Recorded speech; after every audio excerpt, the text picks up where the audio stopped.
What's going on, family? It's your man Miami Patron here for another video, your guide to the digital nomad lifestyle. So what I'm going to be talking about in this video, because the sun is beating on me right now in Medellin, Colombia. I got this beautiful view right now I'm looking at. Watch my other videos if you want to see that view. But anyways, what I'm going to be breaking down in this video is the 7 mistakes to avoid when beginning your digital nomad journey. So for those of you that don't know my channel, I teach you how to get started with the digital nomad lifestyle. So not only how to get started with it, but also how to make money to sustain that lifestyle once you get started. So what I'm gonna be talking about in this video are the mistakes that you want to avoid that when you're getting started. So let's hop inside and let's break it down. All right, so now that we're inside, let's hop into it. So we're gonna be going over 7 mistakes. So let's start with number 1. Number 1 mistake that new digital nomads make are they think it's going to be easy. Yeah, they think it's gonna be easy, just like the Instagram. They think they just gonna post photos and yeah, I'm rocking, I'm a digital nomad. No, it's not like that, right? If you guys think it's gonna be easy, you've been watching too much Instagram stories. You've been watching you've been on Instagram too much. You guys need to stop that. Guys, there are some challenges that happens behind the scenes of every digital nomad, whether they have 1 million followers or whether they're just getting started. Either way, there are always challenges. For example, and I got some notes here, so if I'm looking down, it's because I got some notes because I want to make sure I give you guys value. So some of those things are like loneliness. You're gonna combat loneliness when you get started. For example, I talked about it in one of my other videos. One of the reasons I think you should travel is because you, especially by yourself, is because you get to learn about yourself. Me being here in Medellin, Colombia for over 3 months, I learned so much about myself because of that loneliness, right? I learned that I'm lonely because I really like to connect with people. I really like to help people. I really like to share and create. Right, so in those moments of my loneliness, I was able to combat that and figure out about myself. But some people don't. Some people feel in that loneliness and they let it sink there, right? So things like loneliness. Also, another challenge people have is just being able to balance work and play, because you're in this beautiful location. You're in Bali, you're in Thailand, you're in South America, Central America, and you're in the Caribbean. So you want to explore, but being able to discipline yourself to not only get work done so you make money so you can sustain that lifestyle, but also work and travel and have fun at the same time. People do have struggle with that, and just also normal life challenges, while they're out there. So people thinking it's easy, sometimes you lose a client, sometimes business doesn't go the right way, sometimes you get sick. These are normal life challenges that still happen even though you're on the road and still traveling. So the mistake number 1 is people thinking that it's easy, just like Instagram, and it is not. So let's hop into number 2. Number 2 is not setting clear goals and deadlines. That's super important, because when you're living this lifestyle, especially if you came from a job, there's nobody gonna tell you what time to get up. There's nobody's gonna tell you what time to work, and there's nobody that's gonna tell you what time you can go out to and party till in the next morning, wake up hungover, right? And that is a challenge that a lot of people come through. So you have to be able to schedule. And guys, I actually created a video about this. I'm gonna attach it in the cards or in the description below. I want you to look at this video where I talk about how you can go ahead and balance and be productive, right? Because a lot of people think you can't be productive on the road, and a lot of people do fall into it. It's actually a myth. But if you don't discipline your time, if you don't schedule your playtime and your work time, and you don't manage yourself, especially if you came from a job, nobody's gonna manage you. You're gonna fall into a huge mistake that's not gonna be reversible, and you're gonna have to come back to the States. So make sure you check out that other video where I break down how to become more productive while you're on the road as a digital nomad. All right, so not setting clear goals and deadlines. So number 3 is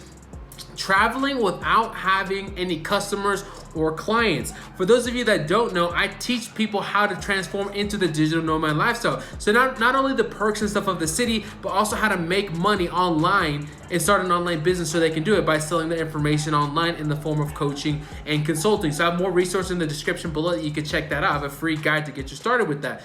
But anyways, a lot of people, they make the jump without having income, right? They have savings, or maybe they say, hey, I'm gonna figure out my business on the road. Guys, that is not what you wanna do. Business takes time. It takes time to get clients. It takes time to learn your marketing, what product you wanna offer, get good at it. And sometimes you can lose a client. So if you get on the road, especially if you go across the world like Bali or something like that, and you don't have clients and an income, it could take you a month, 2 months, 3 months to even get a client. And if you don't have that kind of savings, you're going to be put in a predicament that you don't want to do. So make sure that when you get off, that you have that business foundation set up. You at least have 1 or 2 clients coming in. You already know what product you're offering. So make sure you have that stuff coming up, all right?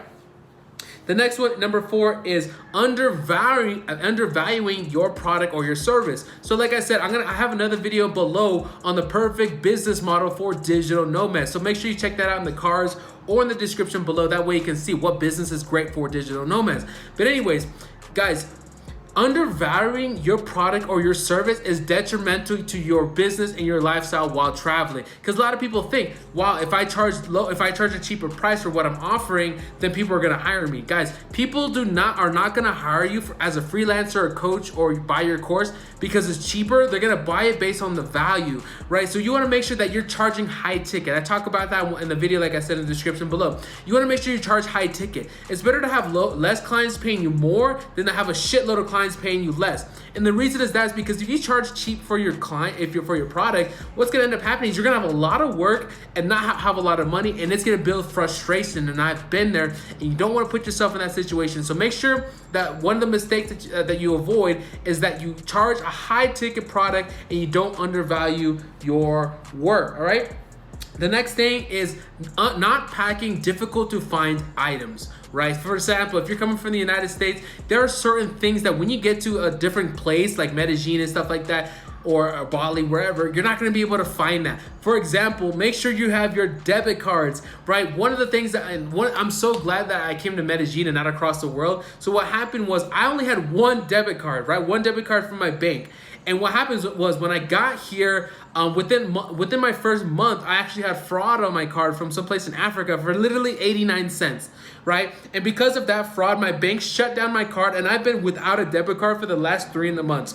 I literally have to transfer money to my grandparents, and they have to Western Union me cash that I have to pick up at the local mall. And I've been doing that for the last 2 months, almost 3 months, and it's been a hellhole. It's been hectic, guys. And I learned so much from that experience. So you want to be able to pack stuff like extra debit cards, extra credit cards, medicine, different stuff like that. For example, when you go to other places, you might not be able to find medicine over the counter, like ibuprofen and stuff like that. May not be a prescription, or may be a prescription drug. So anything like that, any like Tums, antacids, any kind of medical stuff like that, you want to pack at least a couple, 2, 3, 4, 5 of those and put them into like a little sack that you can carry. Because what if you go to a city and it's not over the counter drug, or you need a prescription, or you need it right away and the store is closed? You want to be able to pack those things away, whether it's a debit card or whatever, and pack those things that you really can't find in the United States, wherever you're coming from, and it's just easier to find. All right, and number 6 is not knowing the difference between having internet and having quality internet, right? So this is one of the challenges that I found out here, because like I said, coming to Medellin was the first time we left the United States, right? I just got my passport literally 4 months ago. So there was so many learning curves that I had to learn, which is why I created this YouTube channel to help you avoid these challenges as you begin your digital nomad journey, right? So when I got here, my first 2 Airbnbs, my first 2.5 weeks here, I had the shittiest Wi-Fi in the world. I kid you not, I could not upload a video. I could not even watch YouTube videos. They said they had Wi-Fi, but it was shit Wi-Fi. The Wi-Fi, even in this apartment here, like I'm recording this video right now in my apartment. I lived here for 3 months. My Wi-Fi does not reach this living room right here. I only use this living room to make videos. Everything else is done in my room or in the living room because the Wi-Fi doesn't reach here, right? So there's a difference between having Wi-Fi and quality Wi-Fi. So it was so hard to find Wi-Fi when I first got started. So make sure that when you get into a place that you find quality Wi-Fi. Now there's 3 resources that I want to give you to make sure that when you get to a new place that you have quality Wi-Fi so you can build your business in a right way, because you don't want to be bogged down by slow internet, because not only is it frustrating, you lose so much time and money in the process, okay? So 3 tips to how to find quality Wi-Fi. Number 1 is ask. Ask people, right? Ask, where's a great quality, cafe? Where's a great place that I can go? Before you book that Airbnb, before you book that hotel, ask, hey, can I have a speed test? Can you tell me how fast is your Wi-Fi? or ask local people that are in the area, hey, where can I find quality Wi-Fi? So that's one thing you can do. Number two is you can use a site like Nomad List. And I just made a video about this. I also attached it in the cards below. You can watch this video. In this video, I talk about Nomad List, which is a resource, a website where it tells you the quality of the Wi-Fi in that city and the best cafes, the best co-working spaces, so you can have quality Wi-Fi and know what places to go to before you get there. I wish I knew this, because my first 3 days in the city of Medellin, I was just trying to find quality Wi-Fi, walking here, walking there, and it was just a mess. So being able to do the research so to make sure that you can grow your business and run your business even though you are in a different country is very important. So the research helps that.